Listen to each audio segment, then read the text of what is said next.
All right, how's everybody doing? So I was up listening to some Allman Brothers, and I was listening to Jelly Jelly, and it's an old blues song, and it's in the key of C, and Greg sang his butt off on this song, and Dickey played his butt off. I mean, there's his solos are really great on this song, especially that last solo, the going out, where it's a fade going out. But I particularly love the intro solo. It's just so tasteful the way he plays it. Not many licks here, not too many notes, but it's just tasteful. Again, tasteful stuff. I dig it. And by the way, at the end of this video, I want to show you guys, if you want to hang out and listen and see something cool. I found some old concert tickets, and you'll get a hoot out of them. They're pretty cool. But so when you play this intro, you're playing over the chords C7, E flat 7, A flat 7, D flat 7. So I'm going to play the chords once, and he kind of walks the bass line like this.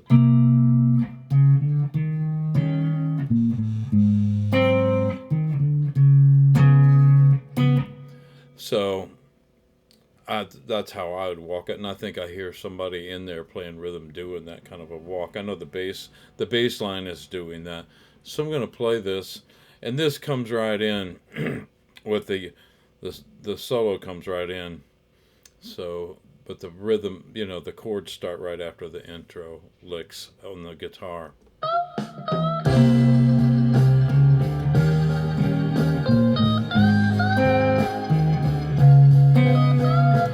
So that part goes.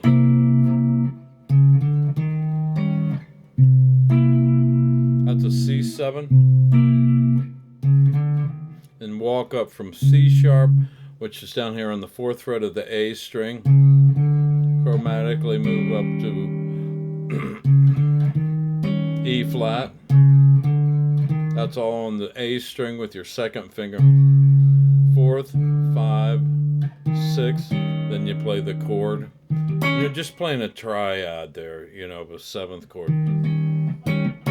You play that with your 2nd finger on the 6th fret of the A string, your 1st finger's on the 5th fret of the D string, and your 3rd finger's on the 6th fret of the G string.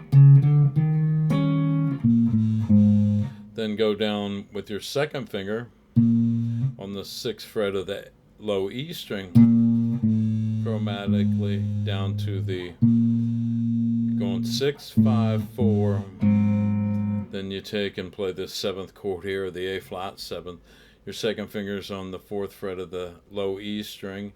Your 2nd finger is on the 4th fret of the D string, and your 4th finger is on the 5th fret of the G string.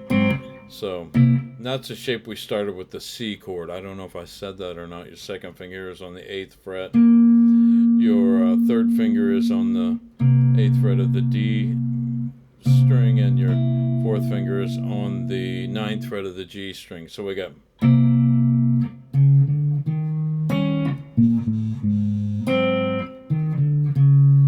Then you do this run down to the D flat chord, starting here on the E flat note on the 6th fret of the A string with your 2nd finger, right down to 5 to 4. Then you play this 7th shape here, this D flat 7 chord. 2nd finger is on the 4th fret of the A string. 1st finger is on the 3rd fret of the D string. 3rd finger is on the 4th fret of the G string. So that's.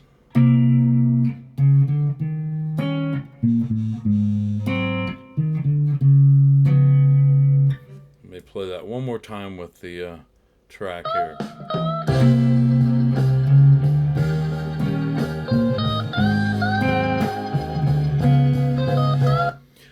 All right, so those are the chords that you're playing this opening solo over. And Dickey,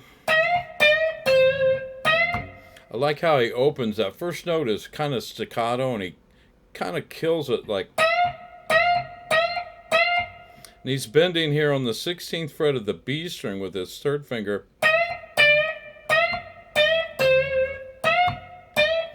It's like, you know, it's real staccato, and he stops it from ringing. He just goes.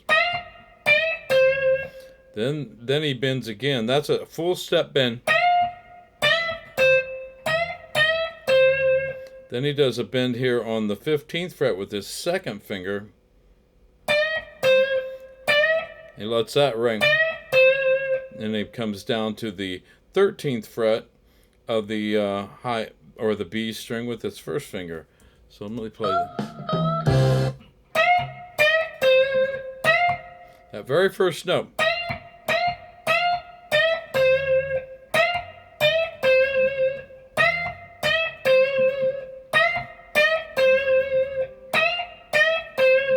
That's what you want to pay close attention to. I mean, that's part of his phrasing there. Listen to it one more time.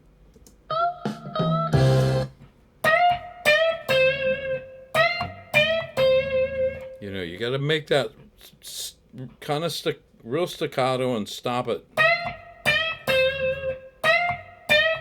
Choke that first note. And then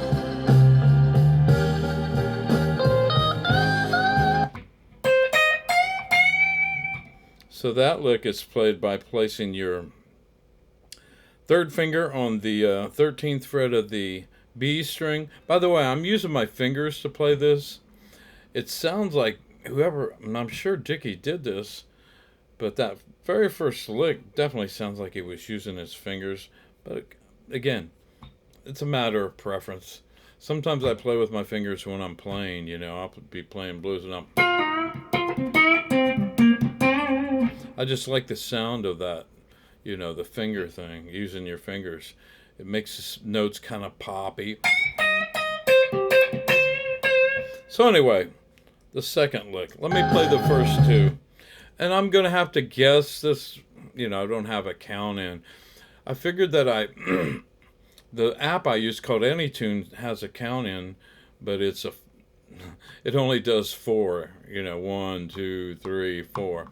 You know, if you're playing a 6/8 blues, you don't want 4. At least I don't. But anyway, so I'm going to try to cop this. I may not hit this first lick because, again, I'm going to have to guess. But the second lick I'll get. So that start here on the 13th fret of the B string, third finger, to the 11th fret of the high E string with your first finger. Then you bend on the 13th fret of the high E string.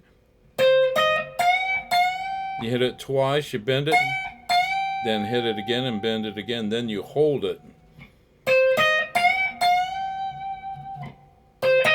Then you come up here on the 13th fret with your first finger. Play that note, then you go to the 16th fret of the B string with your third finger. And this time, you know, he doesn't choke that note. He lets it.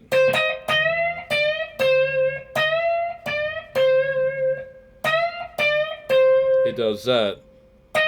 Bends up on the 16th fret of the B string, third finger, 15th fret, and ends here on the 13th fret of the B string with your first finger. So that's.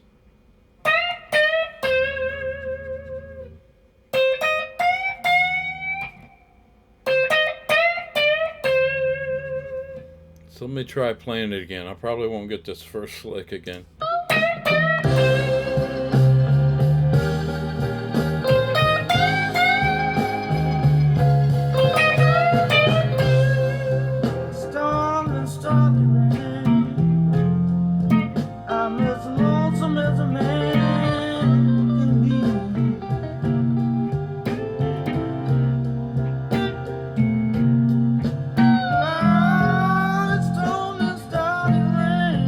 Love Greg's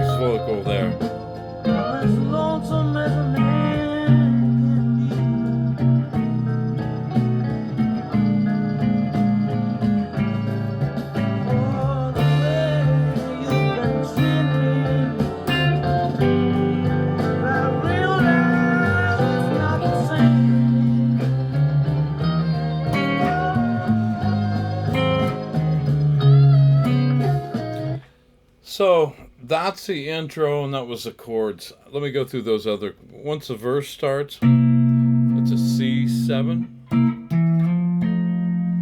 to an F9 chord if you want to play a full chord. I like playing just triads. I think it fits in a little better sometimes, especially if you're playing with a keyboard player and another guitar player.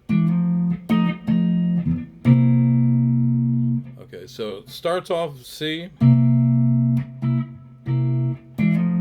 an F. Let me just play it with the track.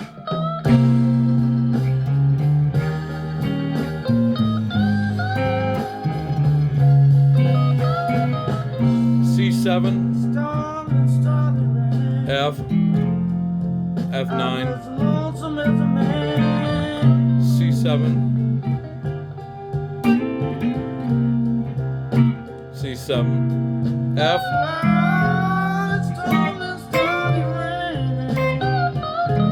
F. This is C7, B7, B flat 7, A, D minor 7, to G, G7. Now the original turnaround.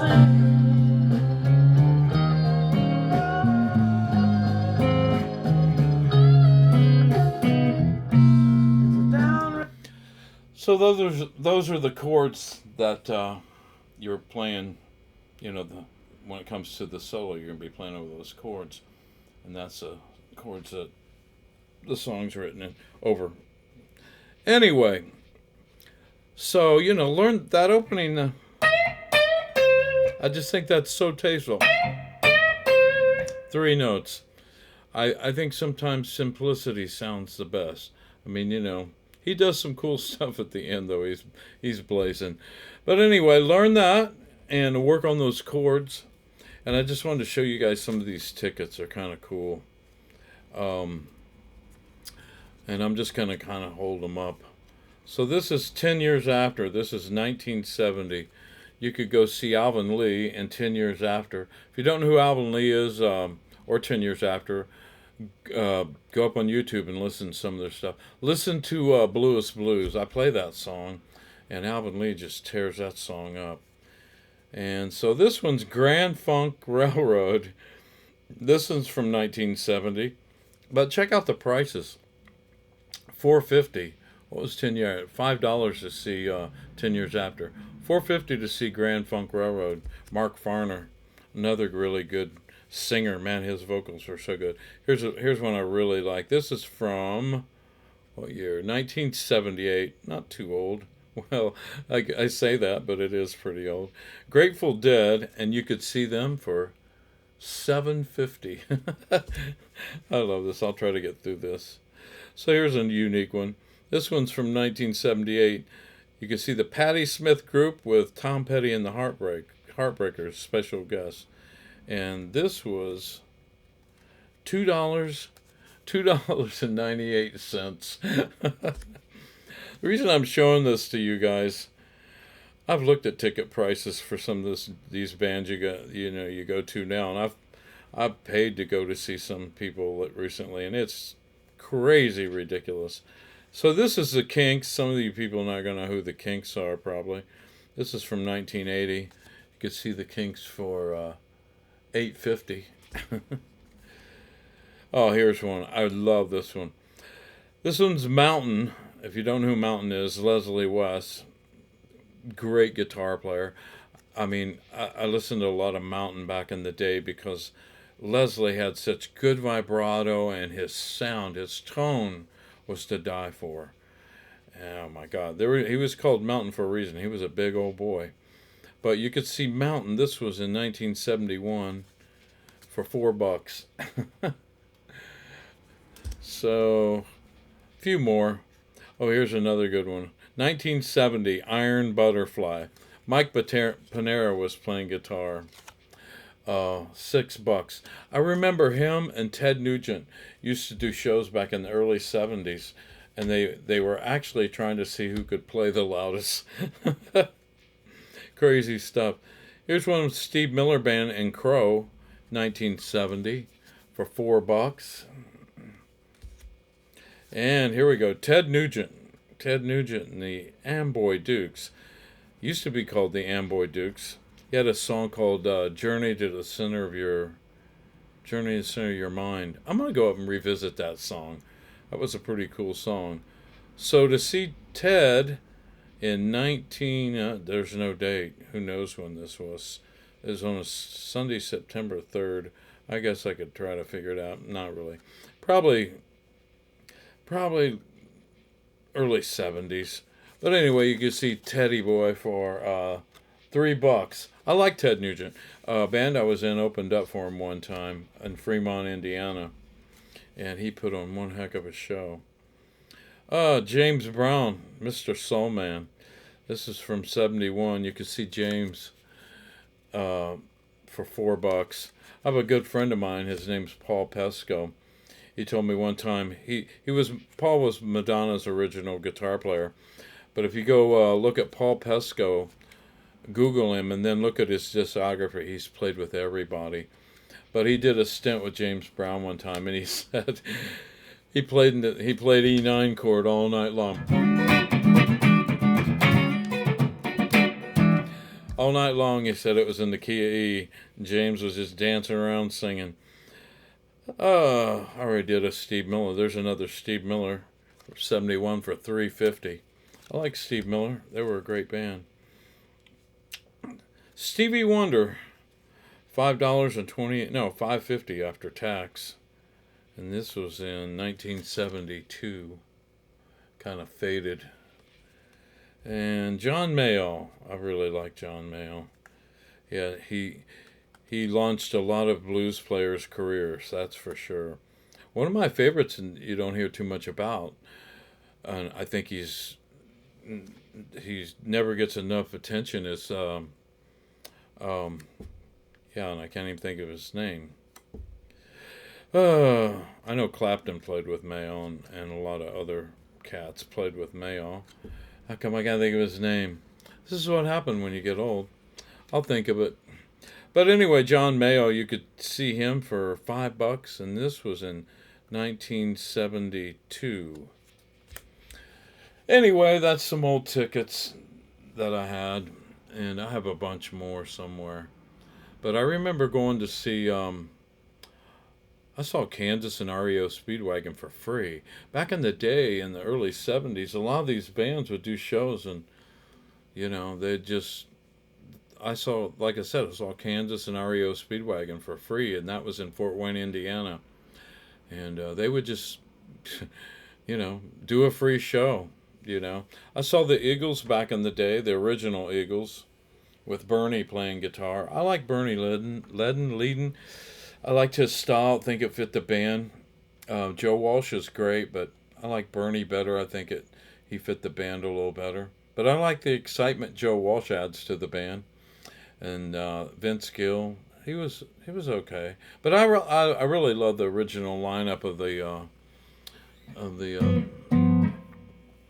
Eagles. I like the original lineup.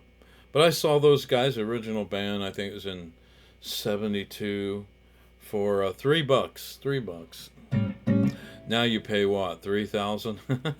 I don't know. Ticket prices are so crazy anymore. I just look at them. I see a concert I might like to go see, and then I look at the prices and go, God, it's like $75 in the nosebleed section. If I'm going to go to a concert, I like to be close so I can get a good view of what the guys are doing. I was blessed when I went and saw Buddy Guy's last show last year. I think it was in October. He did his last tour, and last show was in Clearwater. And a friend of mine had tickets and gifted me with them, and they were great seats. They were like real up close, so it was cool. But I think she paid a lot of money for those tickets. But anyway, we'll learn that intro to Jelly Jelly, and I don't know if I used to play that song back in the day, but I may explore it and try to figure out some more licks off of it, and if I do, I'll put them up. But yeah, Dickey Betts, great guitar player. All right, well, listen, have a great evening, and I'll see you real